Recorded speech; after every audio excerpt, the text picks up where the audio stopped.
بسم اللہ الرحمن الرحیم۔ ڈیئر اسٹوڈنٹس، السلام علیکم۔ معاشیات کے لیکچر نمبر 7 میں آپ لوگوں کو خوش آمدید کہتے ہیں۔ بیٹا آج کا ہمارا جو ٹاپک ہے وہ ہمارے پاس ہے معاشیات کا وسعت مضمون۔ ٹھیک ہے جی، وسعت مضمون سے مراد یہ ہے کہ معاشیات میں کون سے مسائل ہیں جن کا ذکر کیا جاتا ہے جو اس کے دائرہ کار میں شامل ہیں، یا دوسرے لفظوں میں ہم یہ کہیں گے کہ علم معاشیات کی حدود کا تعین کیا جاتا ہے۔ ٹھیک ہے جی، اب جب آپ نے معاشیات کا وسعت مضمون کا تعین کرنا ہے یا تعین کرتے وقت ہم نے یہ 3 باتیں اپنے ذہن میں رکھنی ہیں۔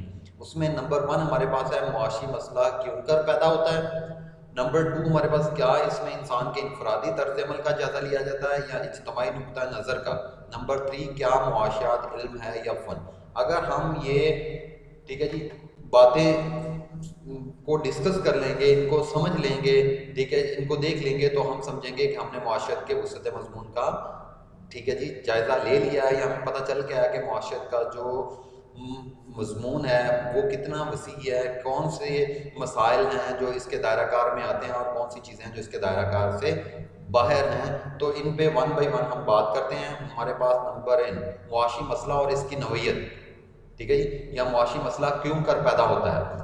ٹھیک ہے جی، ہم نے پڑھا تھا، اگر ہم دیکھیں ہمارے پاس جو ہے پروفیسر رابنز کی جو ڈیفینیشن تھی اس میں کیا کہا گیا تھا کہ انسانی خواہشات جو ہیں وہ لا تعداد ہیں، ٹھیک ہے جی، اور ان کو جو پورا کرنے کے ہمارے پاس وسائل ہیں وہ کیا ہیں، محدود ہیں۔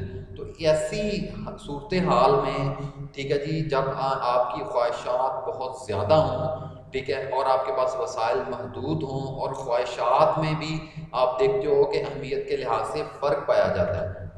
ٹھیک ہے جی، بعض اوقات کوئی خواہش زیادہ امپورٹنٹ ہوتی ہے، بعض اوقات کوئی خواہش زیادہ امپورٹنٹ ہوتی ہے، ٹھیک ہے، اور اسی طرح وسائل بھی محدود ہیں تو آپ کو ٹھیک ہے وسائل کو بھی ٹھیک ہے جی متبادل کے طور پہ بعض اوقات استعمال کرنا پڑتا ہے تاکہ آپ اپنی جو ہے خواہشات جو ہیں ان کو بھرپور طریقے سے ان کی تسکین کر سکیں اور آپ کو زیادہ سے زیادہ فائدہ ہو سکے۔ تو اسی طرح جب ہماری خواہشات لا تعداد ہیں، خواہشات میں اہمیت کے لحاظ سے فرق پایا جاتا ہے، ٹھیک ہے، ذرائع محدود ہیں اور متبادل استعمال میں آ جاتے ہیں، تو ہمارے سامنے جو ہے ٹھیک ہے وہ انتخاب کا مسئلہ پیدا ہوتا ہے کہ ہم کون سی خواہش کو پہلے پورا کریں اور کس چیز سے پورا کریں۔ تو کسی ماہر معاشیات نے یہ کہا ہے کہ جہاں کہیں بھی انتخاب کا مسئلہ ہوگا تو وہی معاشی مسئلہ بن جائے گا۔ ٹھیک ہے جی، اس کے بعد اگر آئیں تو اب ہم دیکھیں گے کہ انسان کا جو ہے وہ مطالعہ بحیثیت فرد یا جماعت، یعنی کہ انسان کا انفرادی طور پہ ٹھیک ہے جی مطالعہ کیا جاتا ہے یا ایک گروپ کا یا ایک جماعت کا، تو اس سے بھی ہمیں کافی حد تک معاشیات کا جو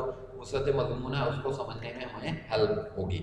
ٹھیک ہے جی، علم معاشیات میں معاشرے میں رہنے والے افراد کے اجتماعی معاشی مسائل ہی کو زیر باعث لایا جاتا ہے۔ ہر فرد کے الگ الگ مسائل کا جائزہ علم معاشیات کے دائرہ اختیار میں نہیں ہے، وہ اس لیے کہ لوگوں کی اجتماعی طرز عمل سے جو نتائج حاصل ہوتے ہیں ان سے ہی معاشی قوانین کی تشکیل میں مدد ملتی ہے۔ اگر انسانی اعمال کا مطالعہ ایک فرد کو سامنے رکھ کر کیا جائے تو اس کے اصول کے مطابق اس جیسے دیگر اربوں افراد کے معاشی مسائل، معاشی سرگرمیوں کا جائزہ لینا پڑتا ہے، جس سے کسی کارآمد علم کی بنیاد نہیں ڈالی جا سکتی۔ بس علم معاشیات میں انسان کے انفرادی طرز عمل کے بجائے ایک جماعت کی حیثیت مطلق ہے، یعنی کہ ہم نے کہا یہ ایک معاشرتی علم ہے، تو معاشرتی علم کی امپلیمنٹیشن کے لیے ٹھیک ہے جی معاشی کی فلاح و بہبود کے لیے ہمیں معاشی قوانین بنانے پڑتے ہیں۔ تو معاشی قوانین کو جو معاشرے میں رہنے والے انسان ہیں ان کے طرز عمل کو ٹھیک ہے، ان کے رہن سہن کو، ان کے طور طریقوں کو، ان کی عادات و اطوار کو، ان کی ثقافت کو مد نظر رکھ کے ہی ڈیزائن کیا جاتا ہے، ہی بنایا جاتا ہے۔ تو اس لیے اگر آپ کسی ایک فرد کو ٹھیک ہے سامنے رکھ کے کوئی معاشی قانون بنائیں گے تو ہو سکتا ہے کہ پوری جماعت پہ، پورے معاشرے پہ، پورے گروہ پہ امپلیمنٹ نہ ہو۔ تو اس لیے ہم کہہ سکتے ہیں کہ معاشیات میں زیادہ تر انسان کے انفرادی عمل کے بجائے اجتماعی طور پر مطالعہ کیا جاتا ہے۔ اس کے بعد دوسرا ہمارا جو ٹاپک اس کا تیسرا جو پوائنٹ تھا، کیا معاشیات علم ہے یا فن ہے۔ ٹھیک ہے، اس بارے میں کہ معاشیات علم ہے یا فن ہے مختلف ماہرین کی رائے میں اختلافات پائے جاتے ہیں۔ ٹھیک ہے جی، اب ہم نے یہ بات ثابت کرنی ہے کہ معاشیات علم ہے یا فن ہے، تو پہلے ہمیں یہ سمجھنا ضروری ہوگا کہ علم کیا ہے اور فن کیا ہے۔ اب پہلے دیکھتے ہیں کہ علم کیا ہے۔ یہ بیٹا تھوڑی سی اس میں ٹھیک ہے جی مسٹیک ہو گئی ٹائپ کرتے ہوئے، ٹھیک ہے جی، یہ اس کو دیکھیے گا آپ۔ ٹھیک ہے بک میں ظاہری بات آپ دیکھیں گے تو یہ صحیح آپ کو مل جائے گا. یہ جو ورڈ یہاں پہ دیا گیا ہے یہ علم سے مراد ہے, ایل لکھا ہوا ہے, ٹھیک ہے جی. تو یہ علم سے مراد معلومات کا وہ باقاعدہ اور باضابطہ مجموعہ لیا جاتا ہے جو ایسے حقائق پر مبنی ہو جن کا مشاہدہ غیر جانبدارانہ طور پر کیا گیا ہو اور اسباب و کا رشتہ یعنی کاز اینڈ افیکٹ ریلیشن قائم کیا گیا ہو.